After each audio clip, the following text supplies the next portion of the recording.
কোন মহিলা যদি কোরবানির দিনে কোরবানির পশুটাকে জানালার ফাঁক দিয়ে তাকায়া তাকায়া দেখে আর ইসমাইলের কথা ভাবে, আমি আমার ওই মাদেরকে বলবো, মা হাজেরা সন্তানদের সাজাইয়া স্বামীর হাতে জবাই দিতে দিছে,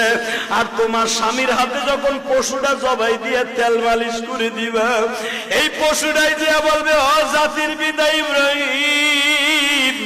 সুন্নাত আবিকুম ইব্রাহিম, তোমার সুন্নাত আদায় করতে যাই মহিলাই গরুটারে খৈল ভুসি খাওয়াইছে, এই মহিলা গরম পানি করে দিয়ে আদর করে দিছে, এই মহিলা দারোয়ানকে বলছে, গেটম্যানকে বলছে গরুটারে সুন্দর করে গোসল করা। মনে রাখো গো মা, এই জন্যই দেখবেন গরু কিনবেন আপনি,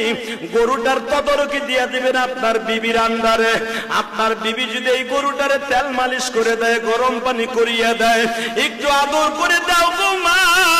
ইসমাইলের গাড়িতে তুমি জান্নাতে যাইবা। এই জন্য গরু কিনা বাড়ির সামনে ঝুলায় রাখবেন, বাড়ির সামনে বাইন্দা রাখবেন, আপনি নিজের হাতে আদর করবেন, এটারে শ্যাম্পু দিয়ে গোসল করাবেন,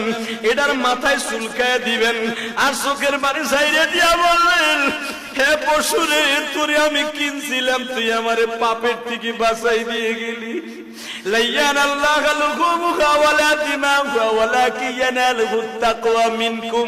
আমার আল্লাহ করনে বলে, আমি গোশত হাড্ডি মাংস কিছুই খাই না রে বান্দা,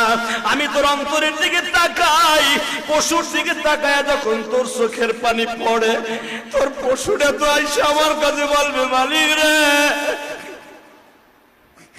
কোটি কোটি পশু গাবতলির হাটে, হাসনাবাদের হাটে, পোস্তগোলার হাটে, মিরপুরের হাটে, ক্যান্টনমেন্টের হাটে,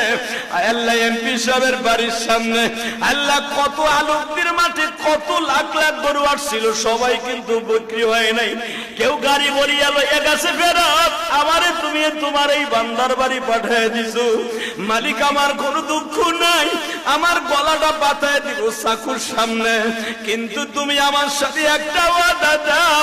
আমি তো তারে বাঁচাই দিয়ে গেলাম, কিন্তু ও তো বাঁচবো না, আমারে খাওয়ার পরে যদি নামাজটাও ঠিক মতো না পড়ে বলি, আর কোরবানির টাকার মধ্যে যদি সুদ ঘুষের টাকা থাকে, মানুষকে মাইরের টাকা থাকে, আমি রব্বে কারিমের কাছে তোর বিরুদ্ধে আদালতে নালিশ করব। আল্লাহ আমারে হারাম টাকা দিয়া কিনিয়া কোরবানি ওয়াজিব আদায় করতে চায়, মালিকরে জাহান্নামে না দিয়া পর্যন্ত ইয়া লাইতানি কুনতু তুরাবা, আমি পশু কোনোদিন মাটি হব না।